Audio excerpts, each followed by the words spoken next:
When my daughter-in-law forbade me from going to my grandson's birthday because I smelled bad, I changed the locks on my house, and no, there will be a party. I don't know how to start. I have read hundreds of posts here, but I sit down to write mine. I am not sure what information I should add and what I should leave out.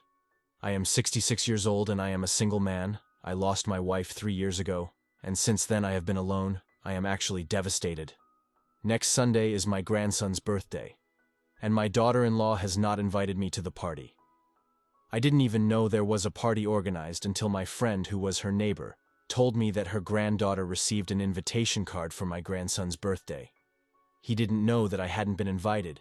We went for a walk together in the mornings. On our way to the walk, he told me about the party.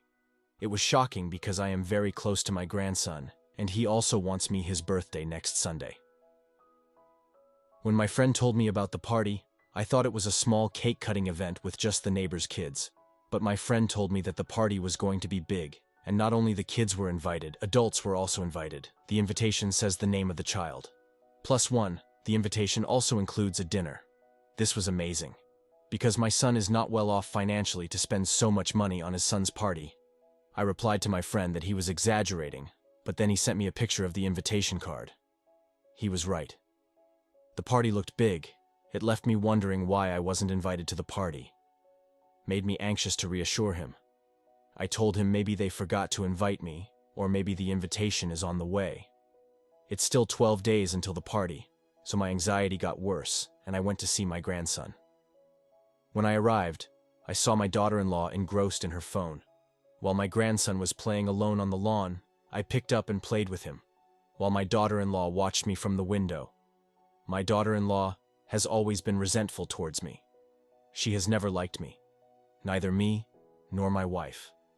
I really don't understand the reason behind her displeasure, but maybe she thinks we were inferior to her. Actually, she is from a wealthy family, but we are not rich. We are not poor, but we don't have as much money as her dad. Besides money, it is also a matter of social status. Her father is a lawyer, but I am only a mechanic, and I have a workshop. Yes, she is proud of her father's money. So it is an empty pride because her father despises her and does not give her a penny, even when she needs it the most. Last year during COVID, when my son lost his job, his finances were greatly affected. She, as a housewife, only had one source of income. Losing that job was a blow very hard for them. They started living off their savings, but eventually they also ran out. My workshop business also shrank during the lockdown due to COVID. However, I helped them in everything I could, but my finances were also tight. Their situation became so bad that they could not pay the rent of their house, and they received an eviction notice from their landlord. I lived alone, so I offered them to move into my house, while I moved into the workshop. I have a 2-bedroom house with the kids' room. I could have stayed in my house with them, but I knew my daughter-in-law would be uncomfortable around me. That is the background situation of my situation. When I went to see my grandson this morning, I thought my daughter-in-law would tell me about her birthday plan. But to my disappointment, she didn't say a word until now. I was hoping she would have forgotten to invite me. But now it seems evident that she doesn't want me to be there. It breaks my heart to think what I did wrong to receive this treatment. I have always tried to make their lives comfortable, help them. And this is what I get in return. Update 1. Thank you for all the kind words you have, Reason. We in-laws, especially in our 60s, we are treated like third-class citizens by our daughters-in-law. It feels very lonely in this world. 60s really are a hard time. It's like too old to live and too young to die. I tell you, my friend, if you have a partner in your 50s and 60s, appreciate why you will miss her like hell. I never felt the need of a friend until I had my wife, but after her passing away, my life is so empty. Yesterday, my son called me and said he would let me have my grandson. They are going out shopping. Yes. I take care of my grandson for them because hiring a babysitter involves money, and here this old man offers them free service. They know how to exploit me, emotionally, financially, and in every possible way. When they came back to pick him up, I asked my son, did they finish shopping for the party? My son's face turned pale. His car was full of stuff in the back seat, and some of the decorative things were sticking out the back window. He just ignored it and said, "Oh, no, there's no party. We brought some toys to the baby, that's all." He's not good at lying. I looked at him seriously, and said, "I saw the invitation card they gave to the neighbors." Before my son could say anything, my daughter-in-law yelled, "And what are you angry about because you needed an invitation to a child's birthday party? You're a little boy." The way you defended him made me angry. I was furious. However, I responded calmly, "Watch your tone, ma'am." My son said he would visit me the next day to resolve the matter. I kept waiting, but he didn't show up. How naive of me to think he would come to apologize for his wife's behavior and ask me to join the party. I know what you think, old man fool. Yes, that's me. I was wondering how they could handle the expenses of such a big party. Then I realized that they were organizing a party with my money last month. My son borrowed money from me to pay his car payment. He said he had defaulted for 2 months, and now the bank was chasing him for payment. He promised to pay me back this month. Whenever he asks me for money, I know he won't pay me back. However, I lend it to him. I know I am lenient with him. But look at my situation. I only have one son that I can call family. I only have a few years left. What am I going to do with my money in the end? It will go to him. Why not give it to him when he needs it? Until now, I never asked him to pay back the money that I lent him. But today I called him and asked for the money I lent him last month. I told him, "You promised to pay it back this month, right? So where is he?" He never expected his dad to ask him to pay the money back. I told him, "I want the money for this week, how you promised." He said what I stated. You heard him well. I want my money for this week. He came to visit me in the afternoon. I confronted him about the resentment. His wife to me said she was aware but couldn't do much. I told him, "Of course you can't force your wife to love me, but surely you can stop lying to me for money. I know you lied about the car mortgage to borrow the money for this birthday party too. I know this party is not just for the kids. Their parents are invited too, and that includes dinner. Really, you have so much money to feed your friends and neighbors, but not for me. Whose money are you using for the event?" After my outburst, he said, "Are you mad? Why we didn't invite you if that's so? It's not me. Sandra, my daughter-in-law, prepared the guest list," I yelled. "And you have no say in that. Sandra's decision is some kind of law that can't be questioned or changed. You're telling me that you're okay with your wife not inviting your father to your son's first birthday, and for no reason." He stayed silent with a gloomy face. What else could I do? He is too weak to open his mouth in front of his wife. Narcissist is helpless to defend himself in front of me because he needs my money. Sometimes I blame myself for not raising a strong son. Update 2. I was determined not to take any revenge. But guess what? I did, Sandra. My daughter-in-law crossed all the limits of toxicity and manipulation. The day of the birthday, I was sitting in a corner of my workshop drinking and getting bitter when I got a call from my son. I was so stupid to think that maybe his guilty conscience had surfaced, and he was calling to invite me to the party. Don't curse me. If I say that I even bought the gifts for my grandson, I thought that if I was invited at the last minute I would have to rush. I know that I surpassed all levels of desperation. I thought that even if I was not invited, I owed my grandson a gift, and I would give it to him the next day to dark my illusions. The call was to take care of my grandson. He had to leave, rushing to the office for some urgent work. He said Sandra had gone to pick up her parents from the airport at Hearing. This, I lost my mind. I mean, her parents are flying in from 2 states away, but I am not invited, and I live a block away. Before I could say anything, he said he was already in his car, leaving the baby alone in the crib. So I should hurry up without thinking twice. I ran to take care of my grandson while I was playing with him. The phone rang. I ignored it a few times, but it kept vibrating. I thought it must be an emergency call. So I answered. This was Sandra, thinking I was talking to my son. She was calling him to give him some instructions about the decorations. I had been calling him on his phone, but he was not answering. He got angry. Hearing my voice, I told him I was not invading his house. Her husband had to rush to the office urgently, so he requested me to take care of his son. She yelled at me, asking me that I should leave the house because I didn't want his parents to see me. I told him, "How do you want me to leave the child alone at home?" He said that in an hour the child could manage alone until then, but he didn't want me to be present at his house when his parents arrived. He said I smell like fuel and oil, and then my hands and clothes are dirty with grease. I look dirty, and he doesn't want his parents or anyone to see me in his house. I felt humiliated by this. It was outrageous. I cried like a baby holding my grandson in my arms. I can't explain to you how terrible I felt at that moment. I quickly got up to leave, because if he came and saw me there, he would tear me apart mercilessly. As I closed the door behind me, an idea came to my mind. It's my house. Yes, that's right. I gave them my house to live in, as a gesture of goodwill. And no, they don't pay me rent. I thought, ma'am, I'm no longer a doormat. I quickly called my workers with toolboxes. They helped me change the locks on the house. They packed their clothes and other belongings and threw them on the front porch. They just threw all their clothes into some boxes that were in the workshop. All big items like furniture and electronics were mine. They didn't bring any.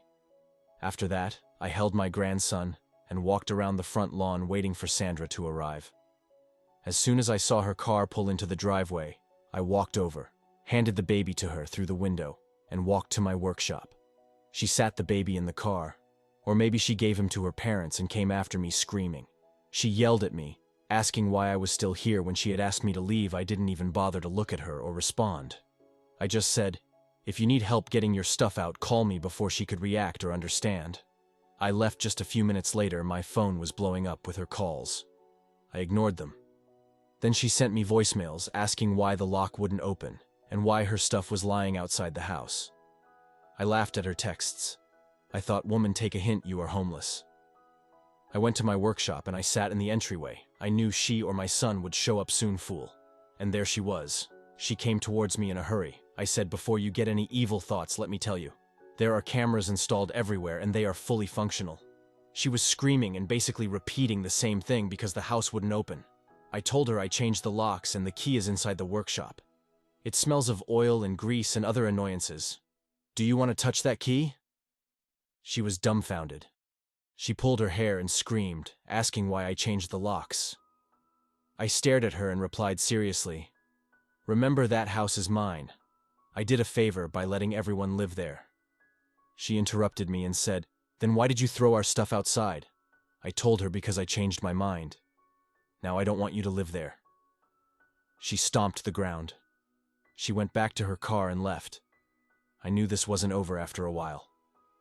My son appeared with red eyes from crying. That is his manipulation technique. He said, Dad, please give us the keys. I promise Sandra will be nice to you. She will apologize. I stopped him in dry, seriously. Sandra will apologize to me. Where's her face lit up, and I asked if Sandra apologized. Would she give him back the house? I said, I don't know. I could consider it depending on how she does it. He got up to call Sandra. By the way she spoke, it seemed like she was not ready to apologize. But within 10 minutes she arrived, started saying, look. I'm sorry, I said, wait. Let's sit inside the workshop and talk. She was reluctant to go in. But my son gave her a look and followed us inside, covering her face with a napkin. Her apology seemed to be a favor to me. She said, okay, I'm sorry. I won't yell at you again. Give us the keys. My parents are waiting outside. They are tired from the trip. I was perplexed at her way of apologizing. I looked at my son with wide eyes. She continued, okay, I am sorry again. Enough with the faces, our guests will be arriving soon. We need to fix everything, and yes, too.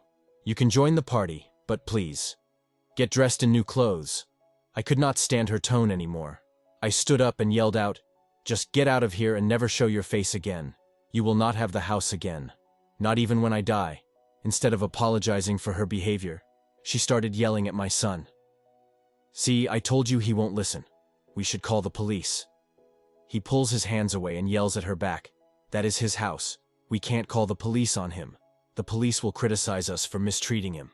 They left the workshop yelling at each other. My friend who lived next door said that Sandra and my son came back and told their parents what had happened. I was trying to manipulate the truth when my son intervened and explained the whole truth.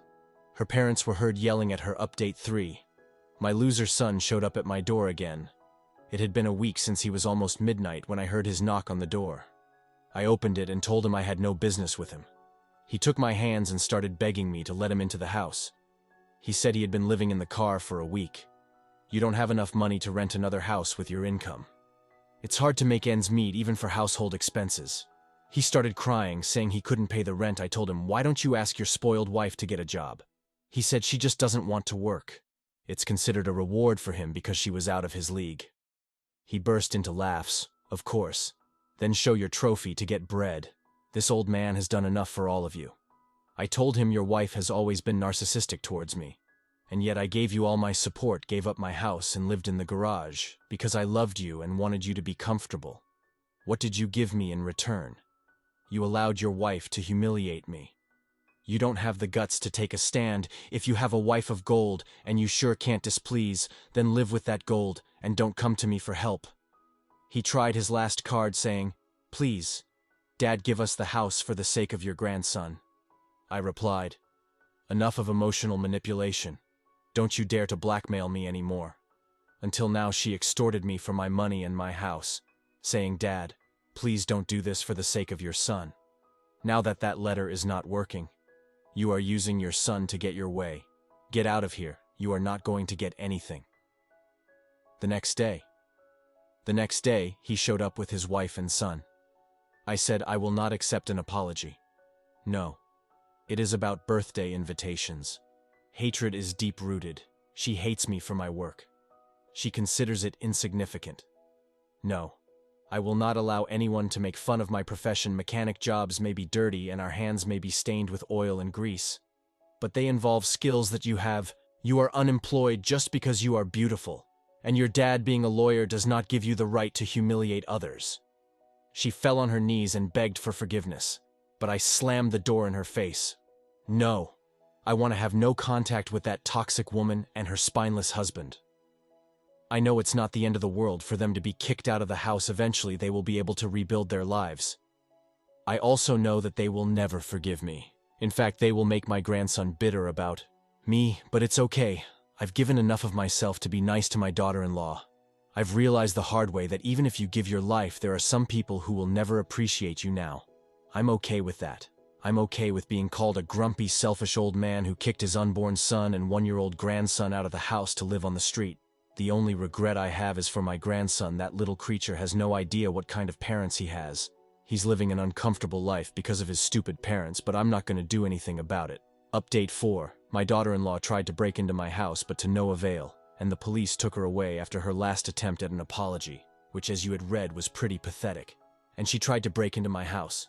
She came in the middle of the night, broke a window, and wanted to get in. But being an old man, I am a light sleeper. So when I heard, I called the police. I didn't know it was my daughter-in-law. I just thought it was someone trying to rob me. I'm thankful that the only gun I have is in the workshop, because that could have been pretty bad. Back to the subject. Even if I had known it was my daughter-in-law, I would have called the police too. She had already gotten in and was looking for my door keys when the police came and I turned on the lights. So she couldn't get away. They took her away under arrest for delayed trespassing. So he called my son, who then came to my house screaming in the morning for having done all this. According to him, my grandson can't be without his mother. He also asked me if I could take care of him while he went to try to get her out of jail. Although I don't know with what money she will, I told her absolutely not, and that I was thinking about calling Child Protective Services because they were clearly not being good parents. She finally left. Although that last one was not just an empty threat, I certainly think so. Plus, some commenters have suggested it before. Update 5. Well, there is good news and bad news in this update. Although none of it is bad for me to start with my daughter-in-law's father went to help his daughter. Although he was very upset, and not only because his daughter was in jail now, but the day they traveled for her birthday party. Everything was going on came out, so my daughter-in-law's father was very upset with her. He helped her get out of jail. But from what I understand, he cut off all contact with her later, I know. Because my son told me this one day when he came to ask for the house back. So after he left later that day, I called Child Protective Services, who took her away. My grandson, and they gave him to me, who am the closest direct relative. I don't know what will happen now, since this is temporary. But I am happy to spend time with my grandson. We even celebrated his birthday. Between us, where I could give him my gifts, he is too small to understand what is happening, although he perceives something.